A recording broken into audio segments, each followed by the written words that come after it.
क्या आपने कभी सोचा है कि हमारी जिंदगी के लिए सबसे जरूरी चीज क्या है? बिल्कुल ये है ऑक्सीजन। हर सांस जो हम लेते हैं और हर जिंदा चीज जो हमारे आसपास है, ये सब ऑक्सीजन की वजह से है। ये सिर्फ एक गैस नहीं है, ये जिंदगी का एक बहुत इंपॉर्टेंट हिस्सा है। दोस्तों, ऑक्सीजन हर जिंदा चीज की बुनियाद है। ये हमें जिंदा रखती है। जो हम सांस लेते हैं वो ऑक्सीजन ही तो है। ये जिंदगी के लिए बहुत जरूरी है। लेकिन क्या आपने कभी सोचा है कि इसकी कहानी कितनी इंटरेस्टिंग है? इसकी रिसर्च और इसकी पावर का सफर हमें ये दिखाता है कि जिंदगी कितनी कॉम्प्लेक्स और खूबसूरत है। लेकिन ये कहानी यही नहीं रुकती। इस ऑक्सीजन का एक छुपा राज है जो समंदर की गहराइयों में मौजूद है, जिसे डार्क ऑक्सीजन कहते हैं। ये एक नया कंसेप्ट है जहां ऑक्सीजन की एक अलग शक्ल समंदर की गहराइयों में मिलती है, जिसके बारे में हमने कभी नहीं सोचा था। चलिए दोस्तों, इस अनोखी कहानी की तरफ चलते हैं और देखते हैं कि कैसे ऑक्सीजन समंदर के अंधेरों में साइंटिस्ट के लिए रिसर्च की वजह बन गया। दोस्तों, अगर हम 13,000 फीट नीचे डाइव करते हैं तो हमें समंदर के नीचे सिर्फ अंधेरा ही अंधेरा नजर आता है। ये अंधेरा इतना गहरा होता है कि लगता है कि जैसे हम एक नई दुनिया में आ गए हों, लेकिन वहाँ कुछ और ही होता है। जैसे ही हम इस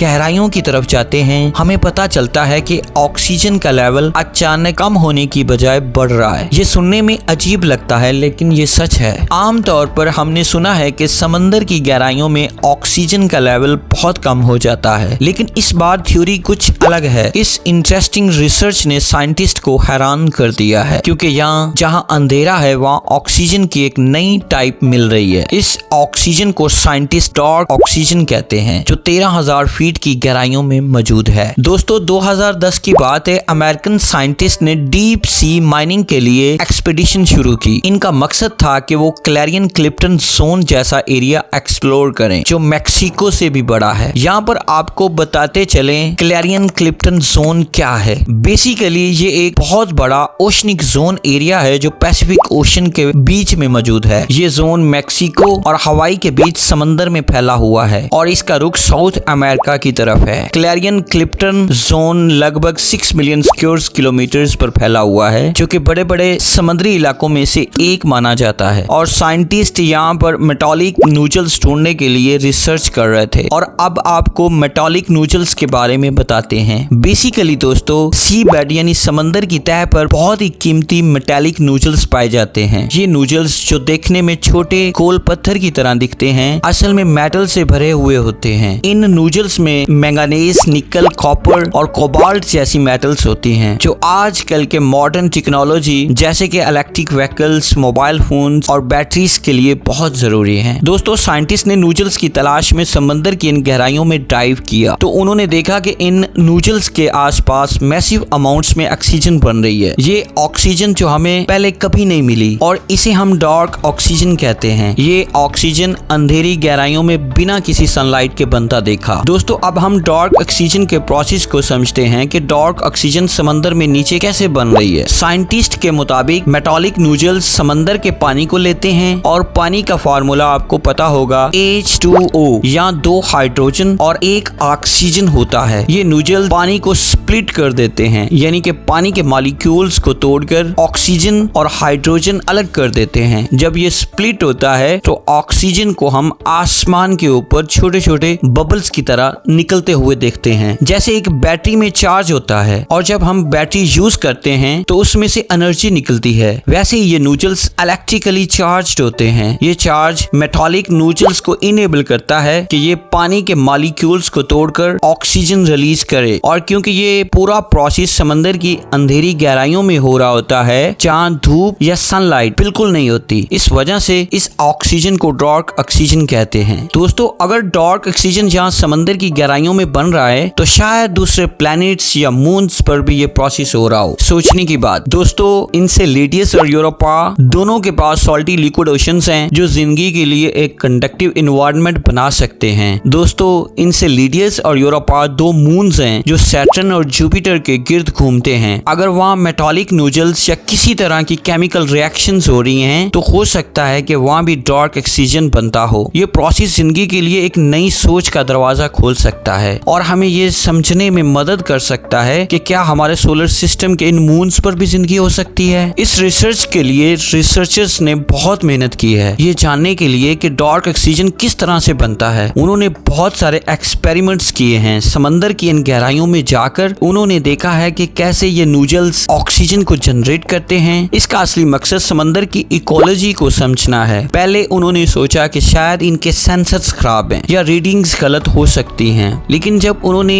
10 साल तक ये रिजल्ट्स देखे तो उन्होंने रियलाइज किया कि इनकी थ्योरी गलत नहीं हो सकती। अगर हम इस डार्क ऑक्सीजन को समझ लेते हैं तो शायद हम समंदर की हेल्थ और बायोडाइवर्सिटी को बेहतर बना सकते हैं। ये एक नया रुख है जो हमें समंदर की दुनिया के अंदर ले जाता है। दोस्तों, डार्क ऑक्सीजन का कंसेप्ट ये है कि ये ऑक्सीजन बगैर सूरज की रोशनी के पैदा होती है। दोस्तों, आज हमने देखा कि कैसे साइंटिस्ट ने समंदर की गहराइयों में इस कंसेप्ट को तलाश किया। ये रिसर्च हमें ये सोचने पर मजबूर करती है कि क्या हमारे सोलर सिस्टम के दूसरे प्लैनेट्स पर भी जिंदगी मिल सकती है। अगर आपको ये वीडियो पसंद आई हो तो लाइक, कमेंट और शेयर जरूर करें।